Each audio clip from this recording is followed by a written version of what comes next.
Hello, welcome to Paleo Greenbird. I'm Greenbird, and in this video we're going to take the first flake that we took off of that piece of dacite that we're trying to get as many tools out of as possible, trying to reduce our waste, and try and see if we can improve our ability to use small pieces. So the first thing I'm going to do, I think this is going to be a bird point, or it might be bigger, but I need to get rid of this edge over here. So I'm going to do that with my small copper bopper. I didn't take off anything that's useful, so it's all going in the bucket. Just trying to get off anything that's super thin, because we're gonna go back to pressure flaking really quickly here. The chickens are going a little crazy. Hopefully they're okay. So I've got a bulb of percussion right here. That's probably my biggest nemesis right now because it's preventing it from being flat. I think what I'm going to try is I'm going to try and pressure flake that off. I don't know if it'll work or not. I don't normally work with flakes this small, but that's part of the journey of learning and growing and getting better. So that's what I'm going to do. If you're an experienced flint knapper, you're probably bored right now, but if you're interested in learning how to progress your skills as a beginner, maybe you find this a little bit interesting. I don't know. I hope you do. If not, I apologize, but that's what we're going to do today. So I had a hard time getting a decent grind on this, which of course is resulting in a hard time getting a decent pressure flake. I may have to go back to a hammerstone. I have a small one right here.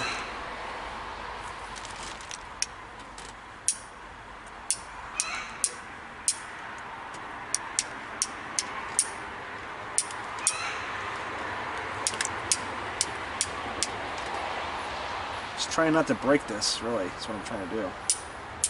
Oh, and I just did. Alright. Well, what would the old boys do? Let's think like they would. Let's clean up these two broken pieces. This is what I got. I don't know if I'm going to be able to do anything with both those pieces, but I'm not going to throw this thick piece out. I'm going to stick it over here, and I'm going to work this other piece right here. So, one thing that it did do was it left me with a thinner piece to work with. And it's already sort of in the shape of a triangle. And remember, we're going for as many tools as possible. This doesn't have to have, those beautiful flake patterns that everybody loves to see. I mean, it's great when you can get them. But I'm trying to think about how this piece will benefit me. How can I hunt with it? Let's go way back. The Paleolithic times. In the Paleolithic times, things were a lot rougher. Even in the Neolithic time, really. But Paleolithic especially because it spans back such a long amount of time compared to some of the other timelines. Okay, so I've got my copper flaker. It's kind of dull, but I'm going to use it anyway just to see how it works.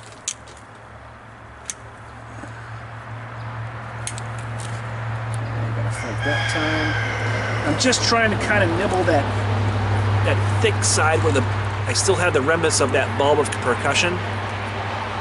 So you can see how thick it is compared to the rest of it. If I can thin that down, basically what I'm going to do is I'm just going to nibble on the edges afterwards, make myself a nice bird point. But I want it to be haftable because I think maybe I'll try and haft these points that I make onto something, even if it's like a small portion of an arrow, just to show that they are functional and usable. I don't know. I might do that, I might not. So I'm just taking nibbles out of this. Oh, I broke it again. I'm just not good at this. Alright. So I broke it in half again. This is a pretty bad day. But you know what? I know they had bad days too. So I'm going to take this small piece here. It just keeps getting smaller, huh? And see if we can make that into a bird point, a frog point. I don't know. Let's just see what happens. Sorry, guys.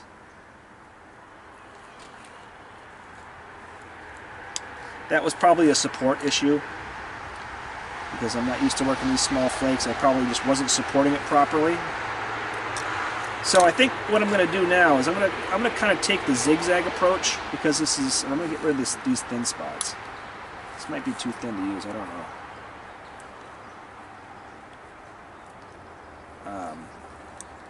Because I'm already, the material is so thin, I don't think I need to really flake much. I think I just need to zigzag to give myself an edge. So I'm going to try that.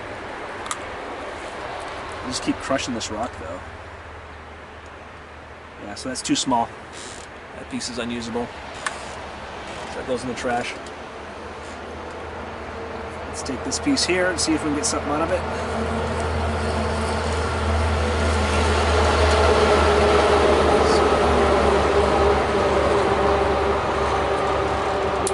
I'm just going to try and zigzag that edge a little bit. I'm not zigzagging right now, but I am taking off some of that thin stuff so I can get a thick edge to use, because it still has that convexity to it and that curve on the bottom, so I do need to address that. It at least needs to be a straight point.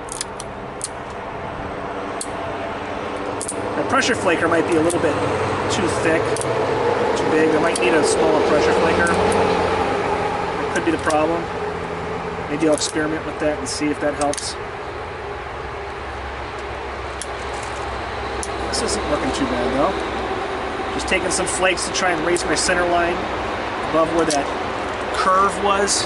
Sort of like working a bottle bottom. You know, I'm trying to get rid of, you'll probably see that curve. I'm trying to get rid of that.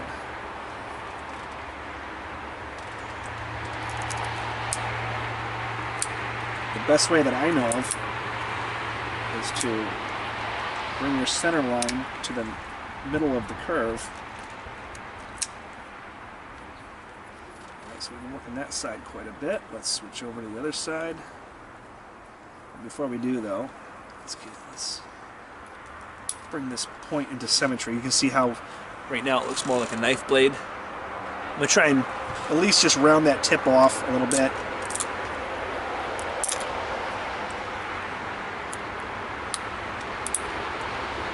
Try and get something useful out of it. No guarantees.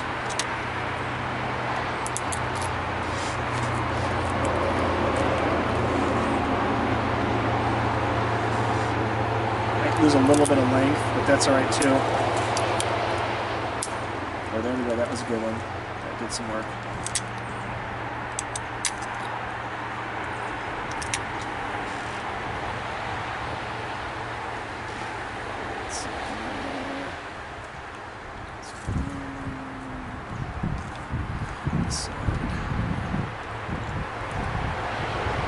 This other side's got some more flat edges, so I might have a better chance of zigzagging it. I broke it again. God damn it.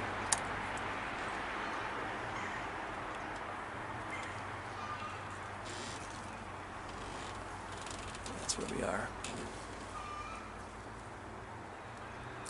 I'm determined to get something out of this.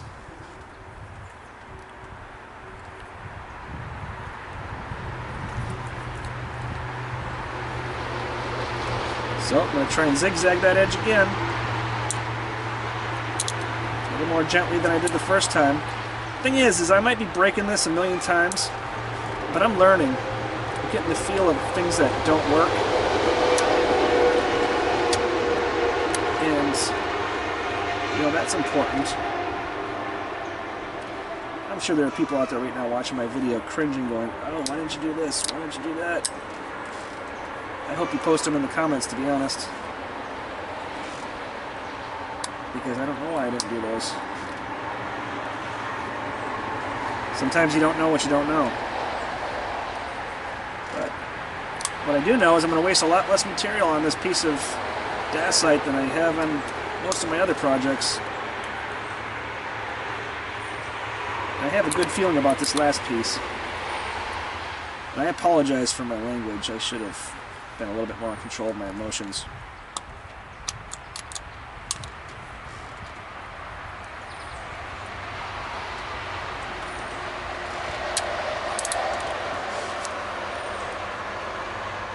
That's just a sign of weakness, really.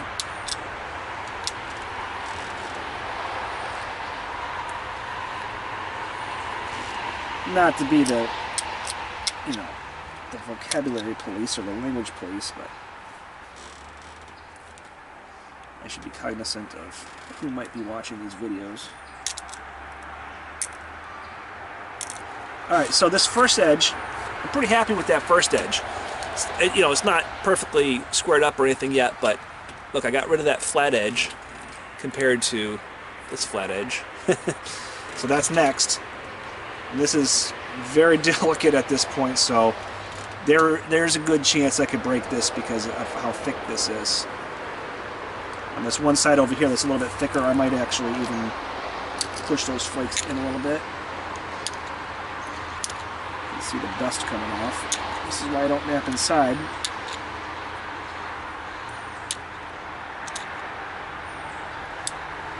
I don't have a Dave cave. I wish I did. No. I suppose I do, but it's all full of junk.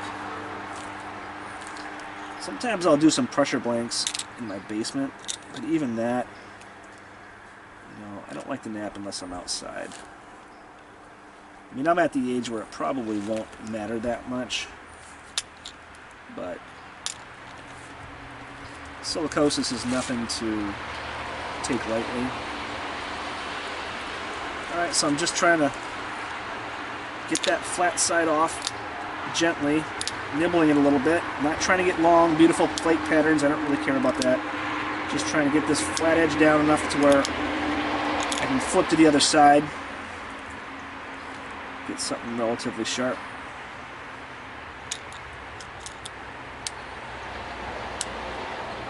It's going to be a small point, but if we get it out, that is. This might be where that indirect percussion would really help. I do have some tools on the way, courtesy of Tim Bears. That's going to help me learn that skill. That's something I've tried a couple times, but I don't have the proper tools, nor the time under my belt to be successful at that right now. Although I've seen people produce indirect percussion points with the same tools that I have. So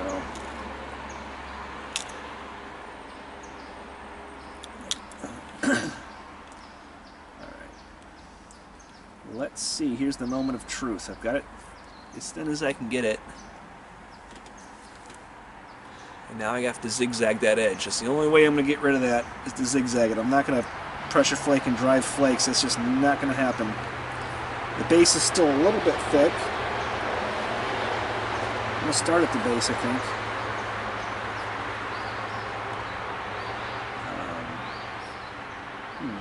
Should I start at the base? Yeah, I'm going to start at the base just because it is a little bit thicker.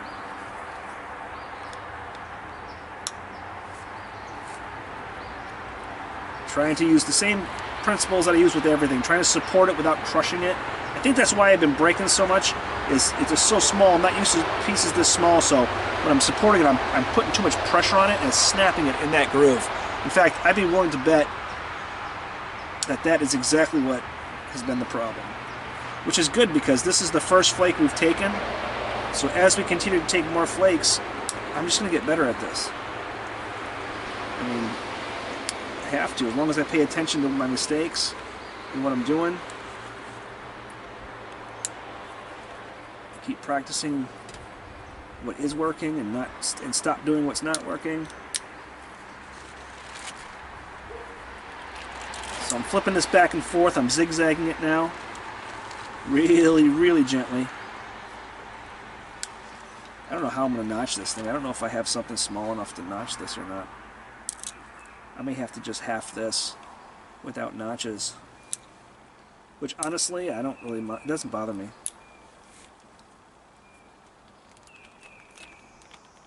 Alright, so let's grind this and see where we're at.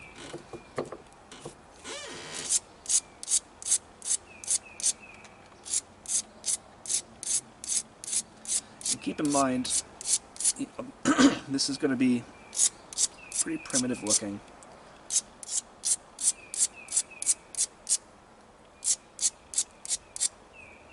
Because we're going, every single flake becomes something if we can. That means the shape has to be a little bit odd, as long as it will fly and it will kill. We'll accept it. So right now I have this kind of weird shaped thing. So I got to work that weird shaped side to get some symmetry. I probably don't even need to, but I would think even the old boys would want to keep things as symmetrical as possible. And I'm going to use that as a way to zigzag that really thick part as best I can. Ooh, that was a good flake. Did you hear that?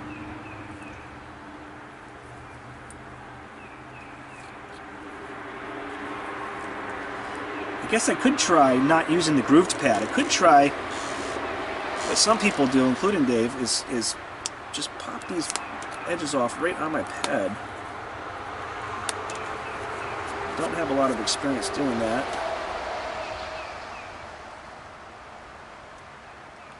But seems to work really good for some people.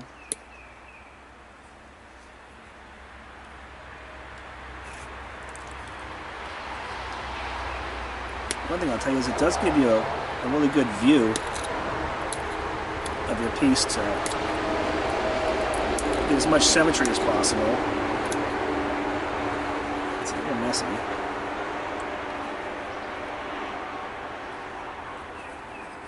But let's try it. We're learning here, right? That's the whole point of doing this series and this challenge, is to learn.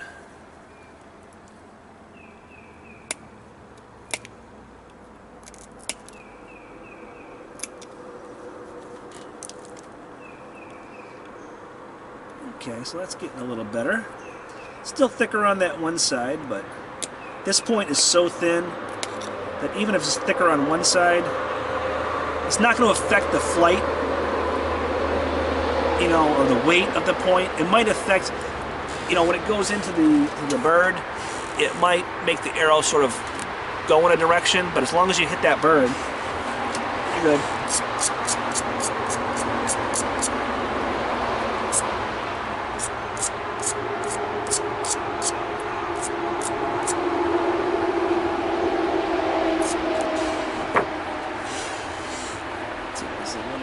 Pointed in one direction. I don't like that.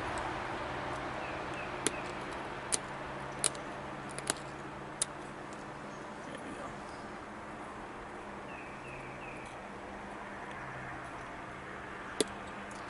I don't think the camera's probably picking up this very well, what I'm doing. I'm just kind of nibbling a little bit. Because this is so small, I think that might be one thing that I've learned through this process, is that these small points, I don't think you can use the groove. I think you have to go right off the pad. In fact, I'm sure of it. So there we go. We already have one thing, one really, really important thing that I've learned, that most of you are probably shaking your head going, Greenbird, I can't believe you didn't already know this. But I didn't. Okay, so we're going to stop there. No, not quite. I'm going to make this one side a little bit more symmetrical with the other side.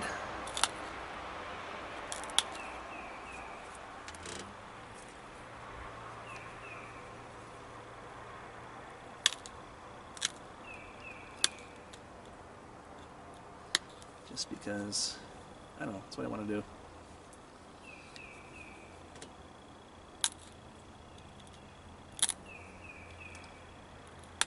I'm sure the old boys did it too. I'm sure they were like, you know, oh, this is good enough, but I want to make this better than so-and-so's point, so I'm going to keep going.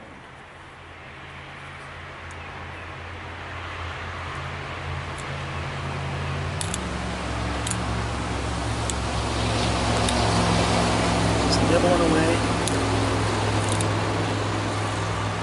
Checking every so often.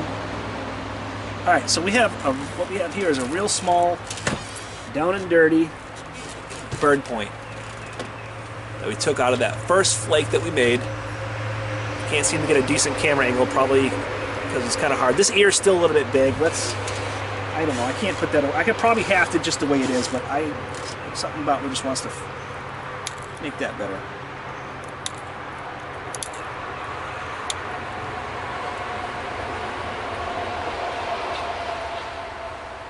Just because I know it's possible without ruining the point, so why not just do it?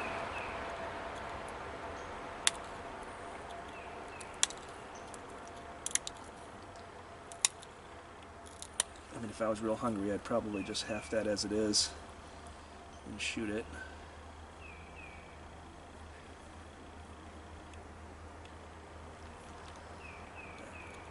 Let's just trim that up.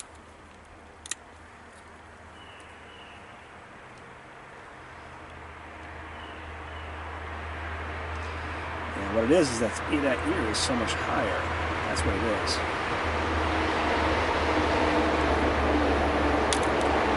See if we can raise that up to match. I think we can.